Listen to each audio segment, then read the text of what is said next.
Imagine stepping into a world that feels so far beyond you, a place where everything from the polished marble floors to the shimmering chandeliers whispers of power, privilege, and an unspoken hierarchy. Now imagine that, as you enter this world, you're judged before you even speak a word, simply by the way you look. The receptionist at a luxury hotel eyes you with disdain, sneering at your worn sneakers and casual hoodie, and immediately decides you don't belong. But little does she know, the woman she's belittling is far from an ordinary guest. She is a close friend of one of the world's most iconic athletes, Michael Jordan. The stage is set for a moment no one in that room could have anticipated. What happens next will show the true power of assumptions and the consequences of thinking you know someone based on a glance. When Michael Jordan steps into that hotel, everything changes, and the consequences of judgment unfold in the most dramatic way possible. This story is not just about privilege or power. It's a stark reminder that sometimes, the people you overlook can turn your world upside down in an instant. The Grandview Hotel was more than just a place to stay. It was a world unto itself, built on the idea of exclusivity and luxury. Every detail in the lobby seemed designed to reinforce the notion that the people who entered its marble halls were not just visitors. They were part of something greater, something unreachable for the masses. The marble floors gleamed under the chandelier's golden glow, and the air was thick with the subtle scent of polished leather and aged whiskey, a mix that suggested wealth and old-world sophistication.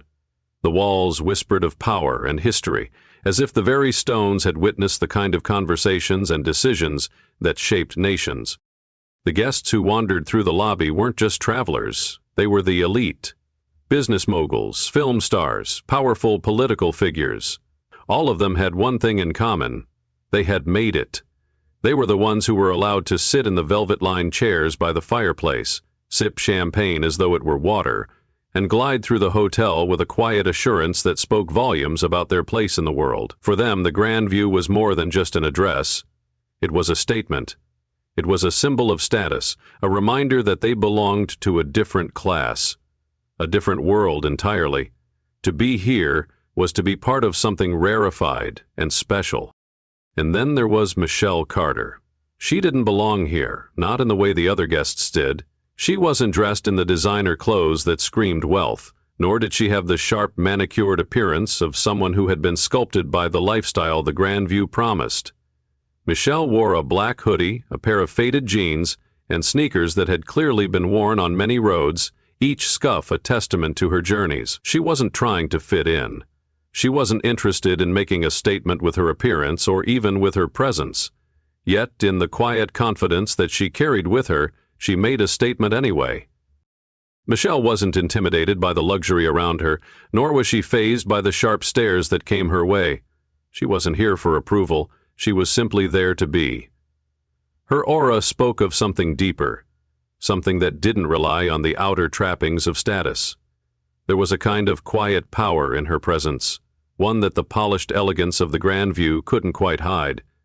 She didn't need to conform to their idea of what belonged. The truth was that she was more than they could ever understand at first glance.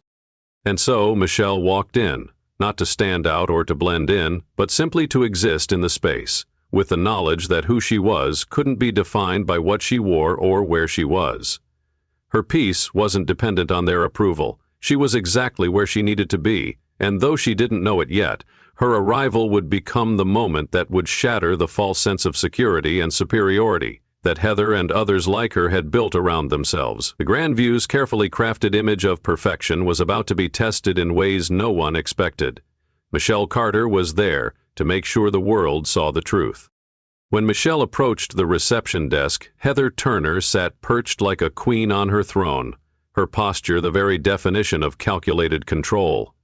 The job at the Grandview Hotel had granted Heather an unspoken authority, one earned not just through years of experience, but through her rigid understanding of the rules that governed the world she inhabited. She had learned the art of discernment, of knowing who mattered and who didn't, of knowing which guests would be important and which would fade into the background. Heather had perfected the skill of reading people with a single glance, and today her eyes landed on Michelle, a woman who was all wrong for the luxury-filled environment. It didn't take long for Heather to make her judgment. The sneakers Michelle wore weren't new or polished. They were worn from miles of travel, the fabric faded in places. The jeans were simple, functional, and certainly not designer. And the hoodie? It was nothing like the sharp suits or elegant dresses that Heather was accustomed to seeing on the hotel's guests. In Heather's mind, the lack of luxury was a glaring sign this woman simply didn't belong in the realm of exclusive high society that Heather had grown to revere.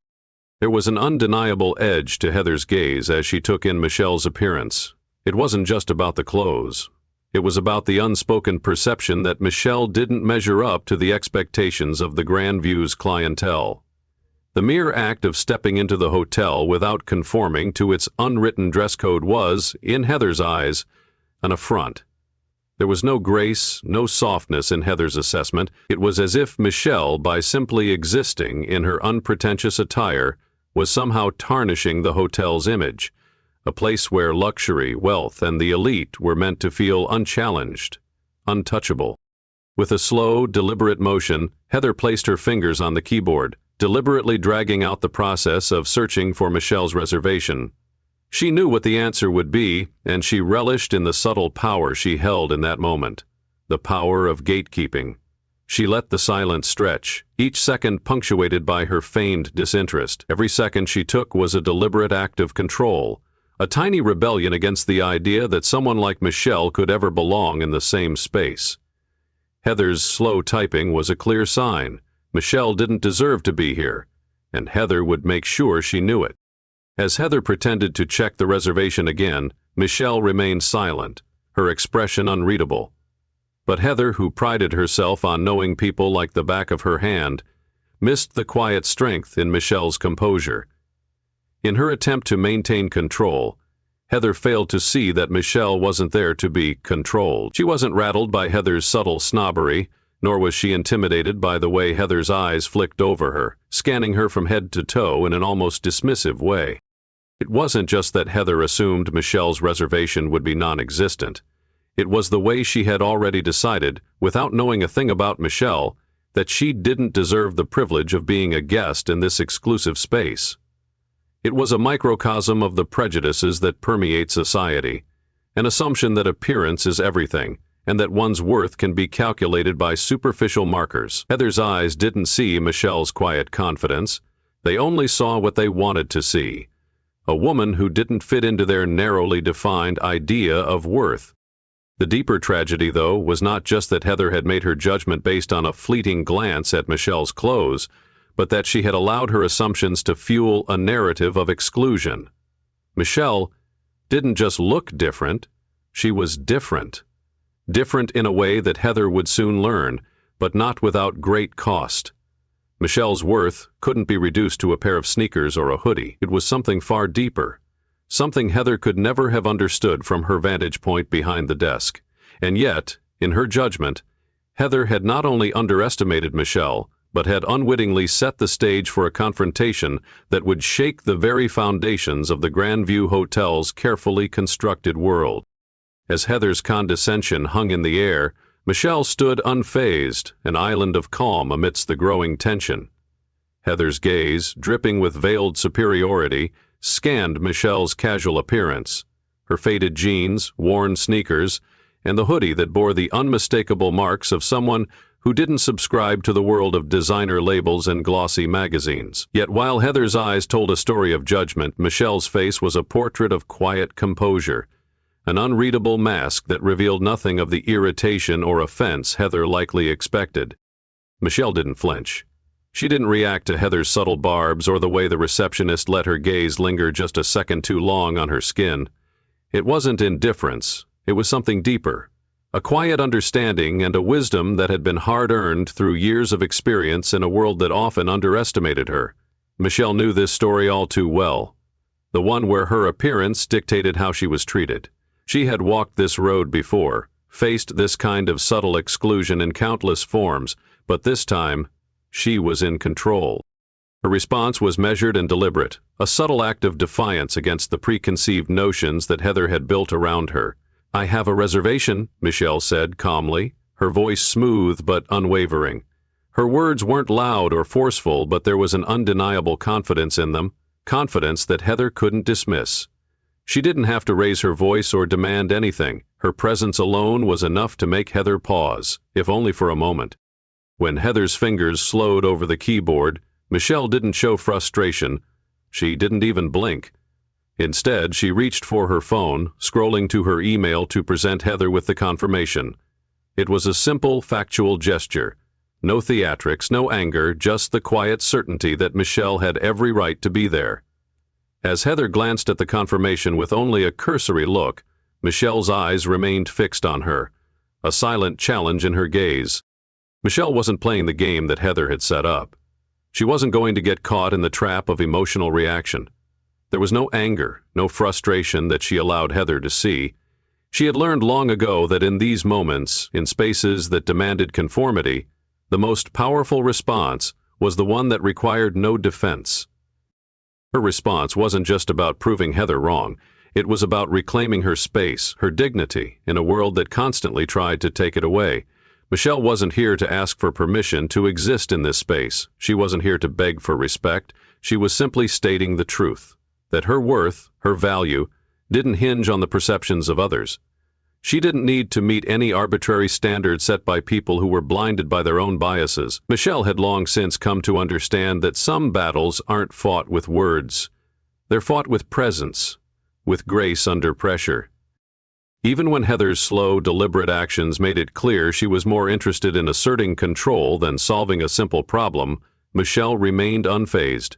She didn't allow Heather's passive aggression to define her response. Instead, Michelle took a breath and exhaled slowly, as if to remind herself that in this moment, Heather's actions, though dismissive, didn't have the power to break her. She was bigger than that. And that was what made Heather's judgment of Michelle so fundamentally flawed. She had mistaken Michelle's quiet demeanor for weakness, misread her calm as submission. But in reality, Michelle's response was a reflection of her strength, of her ability to stay grounded in the face of prejudice and exclusion. What Heather didn't realize was that Michelle wasn't just waiting for the reservation to be confirmed. She was, in that very moment, teaching Heather a lesson in grace, in dignity, and in the power of self-assurance. It was a lesson that Heather was about to learn the hard way, a lesson that would cost her more than just her pride. In that moment of simmering tension, the Grand View Hotel felt as though the very air itself had frozen. The lobby had quieted, the murmur of voices dissipating into a heavy silence, thick with unspoken judgment. Heather's smile, still tainted with superiority, faltered for a brief second as she continued to fumble with the reservation system, as if the longer she took, the more in control she could make herself appear. But her confidence, built on the fragile ground of assumptions, was about to be shattered. The heavy doors at the entrance suddenly burst open, and with it a gust of cool night air swept into the lobby, stirring the quiet murmur of the guests and shifting the atmosphere like an invisible wave. The soft clink of glasses stopped. The pianist's fingers faltered mid-key. Something had changed. There was an undeniable shift in the room, a sudden crackling energy that no one could ignore. A few people turned their heads, instinctively drawn toward the entrance, though none of them knew exactly what was coming. And then he stepped into the room. Michael Jordan, dressed in a simple, tailored black jacket, dark jeans, and boots that still bore the damp marks of the rain outside, walked into the hotel with the kind of presence that demanded attention without a word. His stature was commanding, not because of his physical size alone, but because of the quiet power he exuded in every movement. There was no swagger, no grandiosity.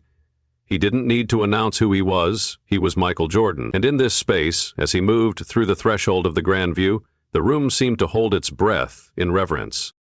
It was in the way he carried himself that the world took notice. Michael Jordan didn't need to wear an aura of superiority to make others aware of his place. It was already there, woven into the fabric of his being. He didn't just enter the room, he shifted the very air around him. People who had been sipping champagne or lost in their own conversations suddenly stopped, their eyes darting toward him. The pianist's hands hovered, the businessman at the bar hesitated as if his drink no longer mattered. Heather's confident demeanor cracked, her gaze suddenly alert as she recognized the man who had just entered. It didn't take long for her to realize that this wasn't just any guest. This was Michael Jordan, the man whose name was synonymous with greatness. In the span of a heartbeat, Heather went from feeling in control of the situation to realizing that she was entirely out of her depth. The moment he walked through those doors, the balance of power had shifted, and all her attempts to belittle Michelle, based on nothing more than assumptions, were now exposed for what they truly were: an arrogant display of privilege, a decision made in the darkened corners of her own biases. There was no mistaking the recognition in Heather's eyes as they met Jordan's steady gaze. Her breath caught in her throat. The smile she had once worn now replaced with a sudden, tight look of anxiety. The control she had so carefully crafted began to slip from her fingers, unraveling with every step Michael Jordan took toward the reception desk. The room, which had once buzzed with the quiet hum of an exclusive elite, was now filled with an expectant stillness. The pianist had stopped playing. The guests, who had been quietly observing from the sidelines, were now watching with rapt attention, awaiting the next act in this unfolding drama. They knew that whatever was about to happen, it would not be something they could ignore. And then Jordan spoke. His voice, deep and steady, sliced through the tension in the room with surgical precision. "Is there a problem here?" he asked, his words measured but laced with an unmistakable authority. It wasn't just a question, it was a statement. The kind of question that immediately put everyone on notice, reminding them that their petty concerns and assumptions were nothing in comparison to the magnitude of his presence. Heather's chest tightened, and for the first time, she was the one left uncertain, the one caught off guard by the sheer weight of the moment. The subtle arrogance that had defined Heather's actions in the face of Michelle's calm composure now felt small and irrelevant. Michael Jordan wasn't just a famous athlete. He was a man who had navigated the world of exclusion, judgment, and stereotyping at the highest levels.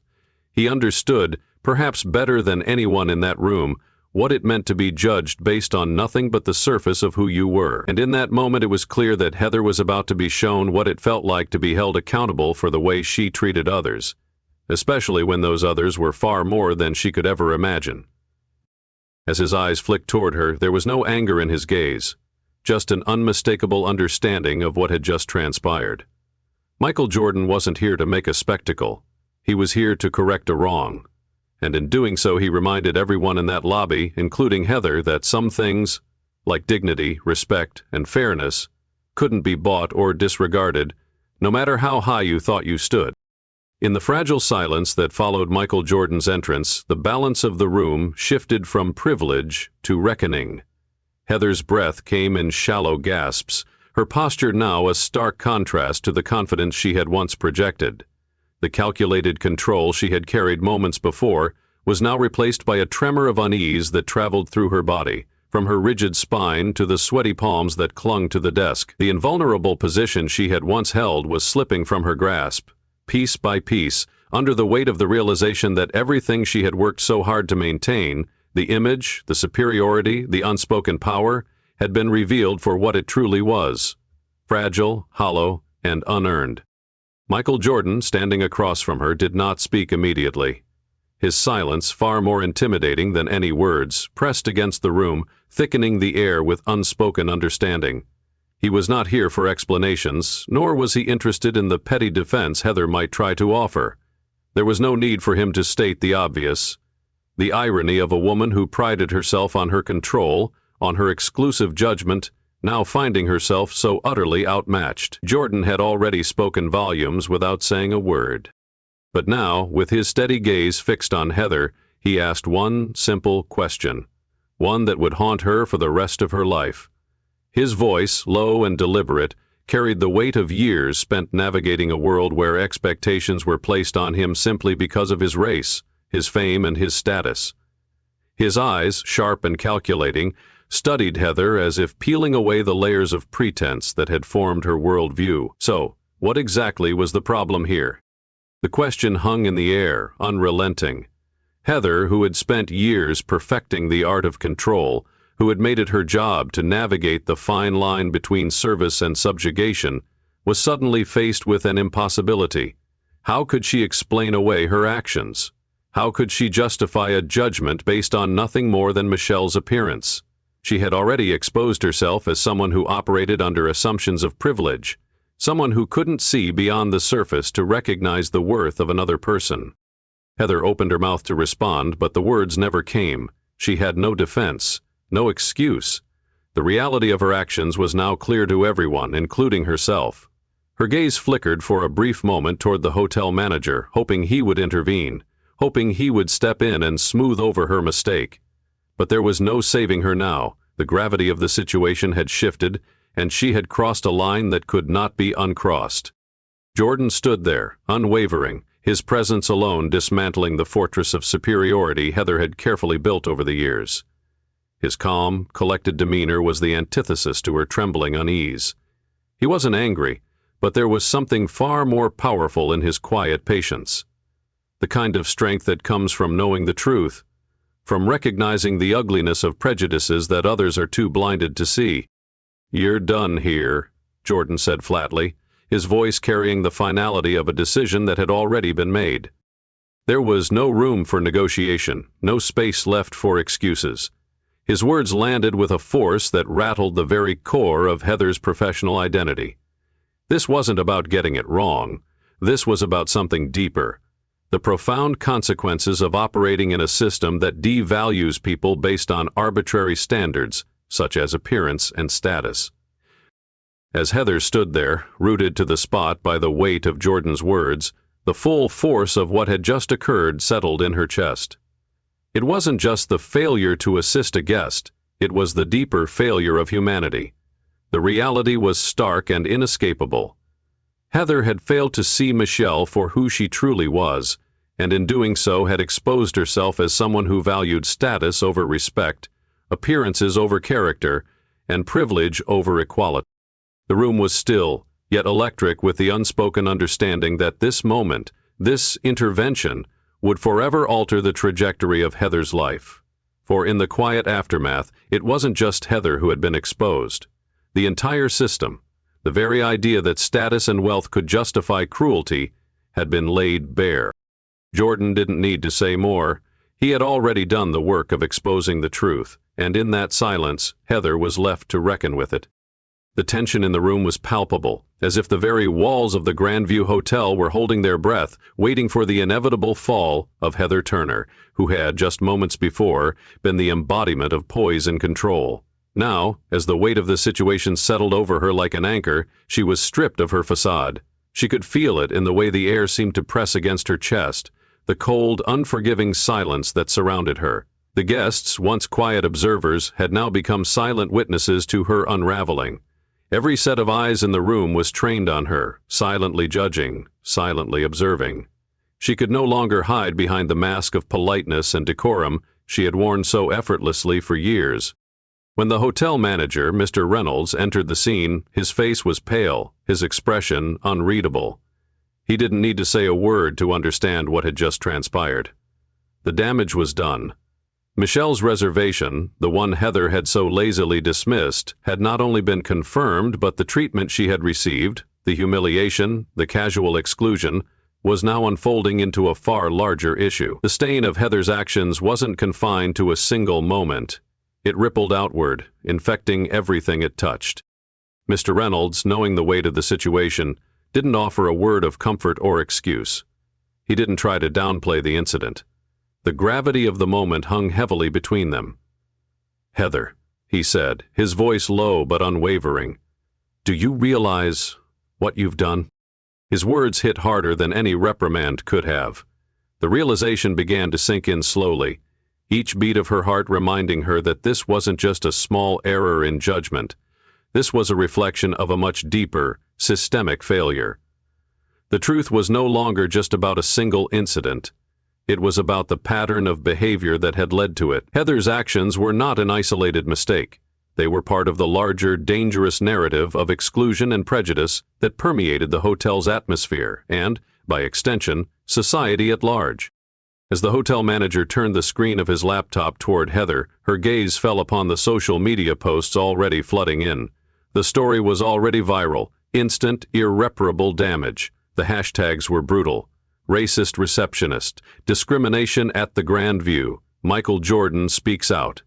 Heather could feel the heat of the comments through the screen, the weight of judgment from people who had never set foot in the Grandview, yet who had been given a front-row seat to the drama. The incident was everywhere. The world had seen it, the world was talking about it, and it wasn't going away.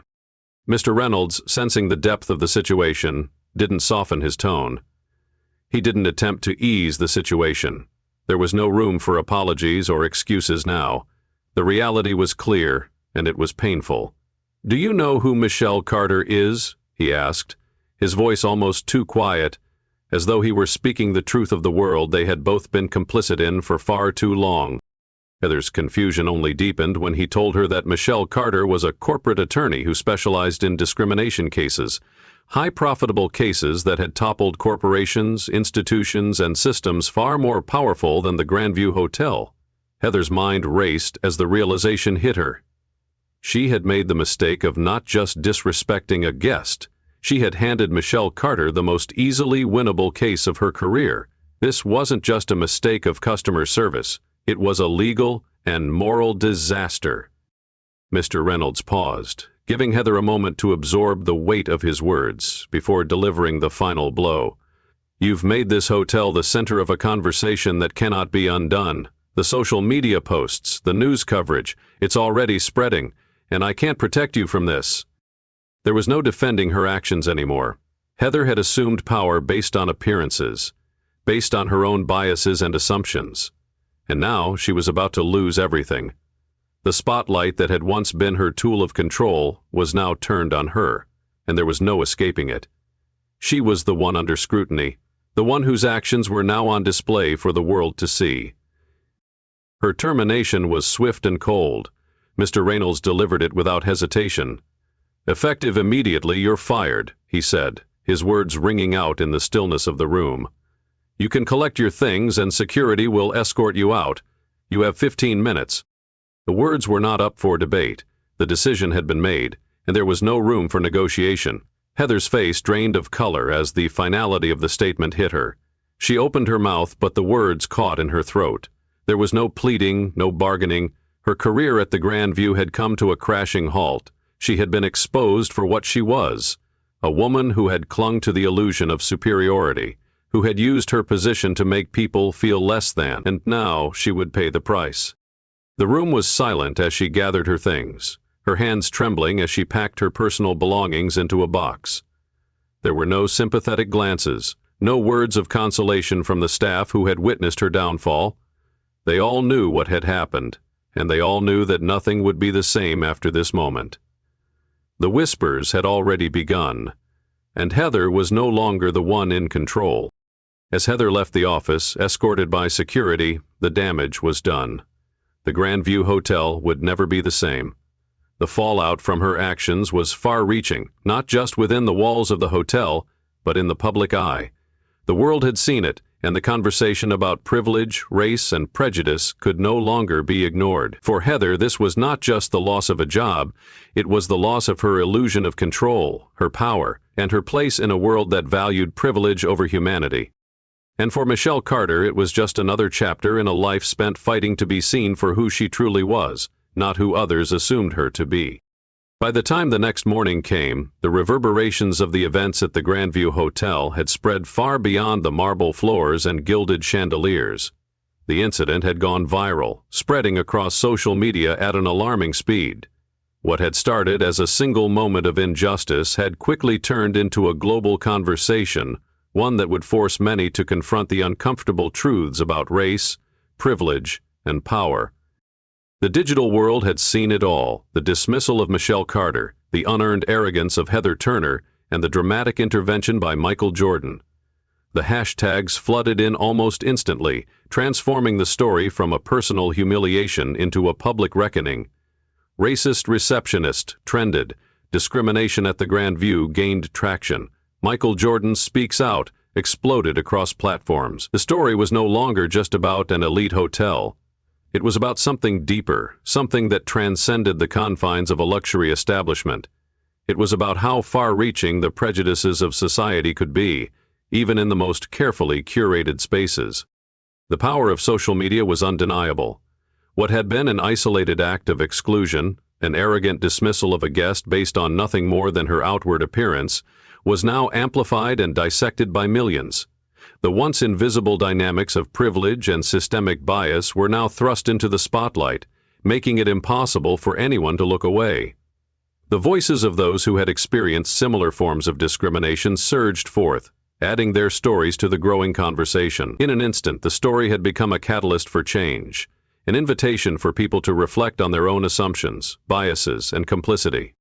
Michelle Carter's name was everywhere. She wasn't just a woman wronged by an arrogant receptionist. She had become the face of resistance against casual racism and exclusion. Her calm composure in the face of Heather's deliberate cruelty was now being hailed as a symbol of strength and dignity. The world saw what Heather failed to recognize. Michelle was not a woman to be underestimated. Her worth could not be measured by her clothes, her skin, or her outward appearance. It was defined by her ability to rise above the judgment of others, to stand firm in her truth, even when the world around her tried to push her down. Meanwhile, Heather Turner found herself at the center of a firestorm she never saw coming. The videos from the lobby, the heated exchanges between her and Michelle, and Michael Jordan's intervention were all there, available for the world to see. The damage was irreversible. Public opinion had already turned against her. Her actions had exposed a side of her that no amount of polished manners or professional distance could hide. The world saw her for what she truly was, a woman who had allowed her biases to shape her treatment of others. And in the digital age, there was no escaping the consequences. The Grandview Hotel, once an exclusive sanctuary for the elite, was now being scrutinized on a global scale. No longer was it a symbol of luxury and power. It was now associated with exclusion, discrimination, and the arrogance of those who thought themselves untouchable. The reputation of the hotel was irrevocably damaged, and the fallout reached beyond Heather's firing. The conversation was no longer just about one person's failure. It was about the institution that allowed such behavior to exist unchecked. The pressure mounted on the Grandview to address the systemic issues that had led to such an event, and to ensure that this was not simply a one-off incident that could be swept under the rug. The social media backlash was loud, insistent, and relentless. In the midst of the storm, Michael Jordan's involvement became a pivotal moment. His simple act of standing up for Michelle Carter in that moment of injustice had shifted the narrative. He didn't need to make a grand statement. His actions spoke louder than words ever could. By simply being present, by stepping into the fray and questioning the system that had allowed Heather to treat Michelle with such disdain, Jordan had become a symbol of accountability. His quiet yet powerful support for Michelle had turned him into an ally in the fight against systemic racism, showing that true strength lies not in silence or complacency, but in using one's platform for the greater good. For Michelle, the experience was not a moment of victimhood. It was one of empowerment. As the world rallied behind her, she found herself in the unexpected position of being a voice for change. She wasn't just a witness to the events that unfolded. She had become part of the story, a story that would force people to rethink their assumptions and biases. The ripple effect of this single event would continue for a long time, sparking conversations, challenging stereotypes, and demanding accountability from those in positions of power. In the end, Heather Turner was left alone in the ruins of her actions, a cautionary tale of the dangers of judgment, privilege, and the belief that power could be wielded without consequence. The Grandview Hotel, once a symbol of exclusivity, was now a symbol of reckoning, and Michelle Carter, whose calm resilience had been tested in the harshest of ways, emerged from the storm as an emblem of grace under pressure, a reminder to the world that no one, regardless of their appearance, their background, or their status, should ever be dismissed or judged without understanding who they truly are. The story, which began in a quiet lobby filled with whispered judgments, had turned into a loud and unrelenting call for change, a change that was already beginning to take root in the hearts and minds of those who had witnessed it, whether in the lobby or online. The world had seen the truth, and it could no longer be ignored. If you found this story thought-provoking, don't forget to hit the subscribe button so you never miss another powerful narrative like this. We'll continue to bring you stories that challenge the status quo, spark meaningful conversations, and inspire change. And if you have any thoughts or experiences to share, drop a comment below. We'd love to hear your opinions on the impact of these moments and how we can all contribute to creating a more inclusive world. Your voice matters, and together, we can make a difference. Stay tuned for more, and thank you for being part of the conversation.